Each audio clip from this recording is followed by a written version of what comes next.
السلام علیکم ورحمۃ اللہ وبرکاتہ۔ لیے پھرتی ہے بلبل چونچ میں گل، شہید ناز کی تربت کہاں ہے؟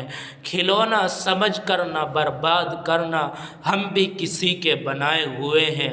حضرات گرامی، اس سے قبل گزشتہ جمعے پر بھی ہندوستان کی تاریخ کے متعلق چند باتیں گوش گزار کی گئی تھی۔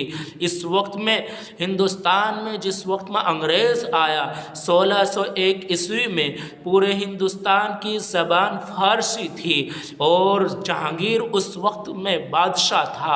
1608 عیسوی میں واسکو ڈی گاما کے ذریعے ممبئی کے ساحل پر اترا اور حکومت وقت سے درخواست کی کہ ہم ہندوستان کی تجارت کو مستحکم کرنے کے لیے آئے ہیں، مضبوط کرنے کے لیے آئے ہیں۔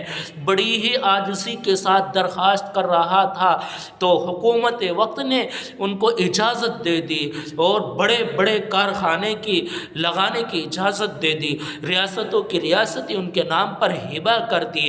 عزیزان گرامی، 1740 عیسوی سے پہلے ہندوستان کے 4 بڑے بڑے صوبوں پر انگریز حکومت کرنے لگا۔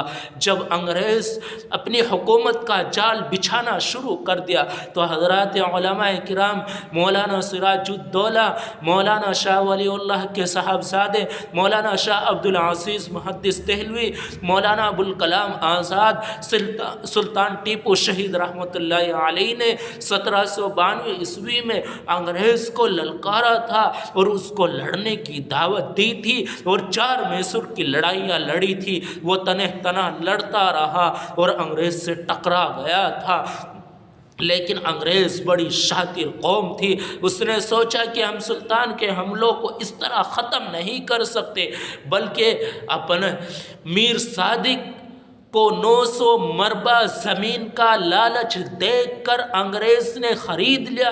اس طریقے سے اپنوں کی غداری کی وجہ سے سلطان ٹیپو شہید رحمۃ اللہ علیہ کو 1799 عیسوی میں شہید کر دیا گیا۔ وہ اس وقت میں کہتا ہے کہ شیر کی ایک دن کی زندگی گیدڑ کی 100 سالہ زندگی سے بہتر۔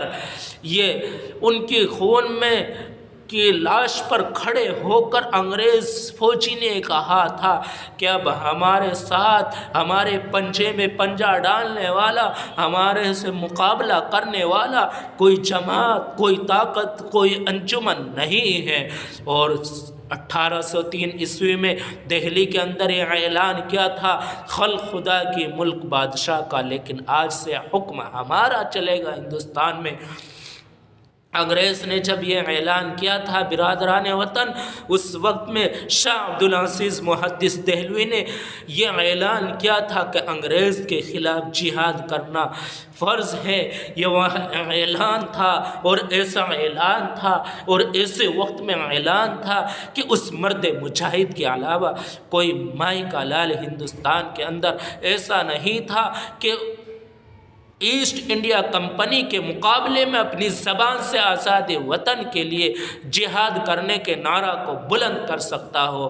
اس آواز، اس اعلان کا ان کو بہت زیادہ بدلہ بھی ملا، ان کو زہر دے دیا گیا، ان کی جائیداد کو قرق کر لیا گیا، ان کو دہلی سے شہر بدر کر دیا گیا، مگر اس مرد مومن نے جو موقف اختیار کیا تھا اس سے 1 انچ بھی پیچھے نہیں ہٹا اور اس امانت کو سنبھالنے والے اپنی موت سے پہلے 2 شخص، ایک حضرت سید احمد شہید بریلوی، ایک حضرت شاہ اسماعیل شہید رحمۃ اللہ علیہ، یہ حضرات تیار کر دیے اور جہاں تک پہنچ سکتے تھے پہنچے اور مسلمانوں سے اپنے ہاتھ کے اوپر جہاد کی بیعت لی۔